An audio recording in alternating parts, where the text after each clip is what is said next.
On today's show, in a bombshell of a move, Ford fires its CEO. GM lowered the cost of making the Bolt EV more than expected. And why Kia and Hyundai took a completely different approach in designing a hybrid. All that and more coming right up on Autoline Daily.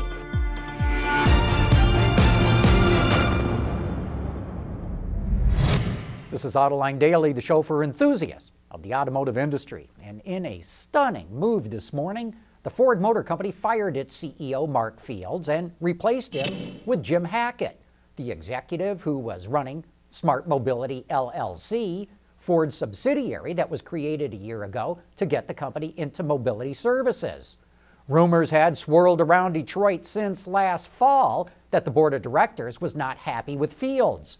The company's stock is down 40% since Fields took over as CEO, even though the S&P 500 rose 30% during that time. Ford's sales and revenue stalled out over the last 3 years, while profits yo-yoed up and down. Jim Hackett, who's 62 years old, sat on the company board until he was asked to take over Ford Mobility LLC.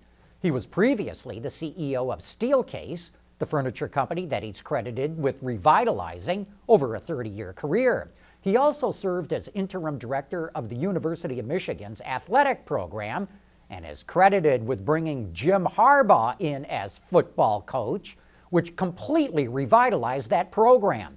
Clearly, the Ford board is looking for someone who can revitalize the company.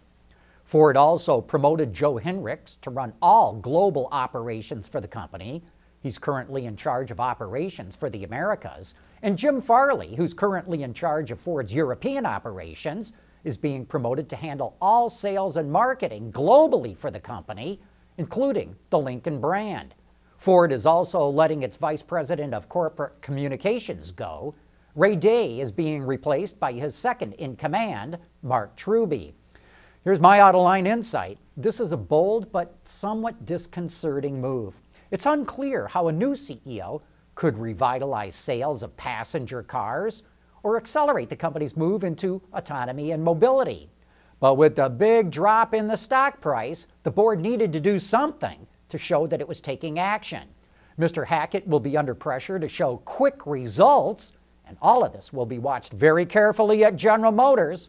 Its stock is down about 15% since Mary Barra took over. We'll be back with more right after this. Autoline Daily is brought to you by Bridgestone Tires, your journey, our passion. Dow Automotive Systems, advanced materials that deliver better results. And by Lear, a global leader in automotive seating and electrical systems.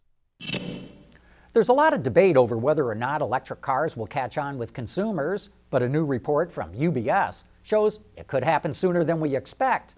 UBS commissioned Monroe & Associates to tear down a Chevy Bolt to get insight into where EVs are headed, and the findings are pretty interesting.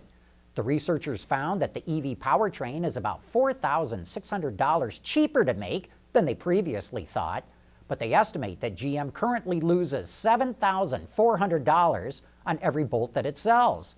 However, by 2025, they expect GM to turn a $6,000 profit on each Bolt. And based on their findings with the Bolt, the researchers estimate that the break-even point for the Tesla Model 3 is about $41,000. Electric vehicles are estimated to have cost parity with internal combustion engines in the 2023 timeframe. And because of this, UBS raised its 2025 EV sales forecast 50% to 14.2 million vehicles, and that's about 14% of global car sales. There's a couple of good pieces of news in diesel land today. FCA is filing for diesel certification on its 2017 Jeep Grand Cherokees and Ram 1500s.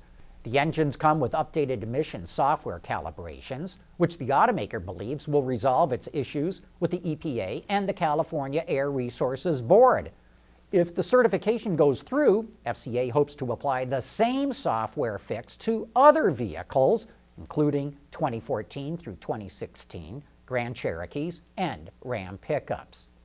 And Volkswagen dealers can't seem to keep repaired 2-liter TDI vehicles on their lots. The Detroit Free Press reports they're selling like hotcakes. One dealer in the Detroit area says phones have been ringing off the hook and that each vehicle they had has received at least 5 offers. There were about 11,000 unsold vehicles sitting on dealer lots across the country when Volkswagen was given permission to start selling diesels again in April. But those who are interested in them better move quick, because once they're gone, they're gone. Volkswagen will not be selling more new diesels in the U.S. market. Almost all hybrids use a CVT transmission, but not the Kia Niro or Hyundai Ioniq, and we'll explain why coming up next. Whether it's on television, online, or through social media, Autoline knows how to effectively get your marketing message to the people you want to reach. Contact Stacy Eman today. Most hybrids use a continuously variable transmission, but a lot of people don't like the way that a CVT drives. So Hyundai and Kia took a different approach.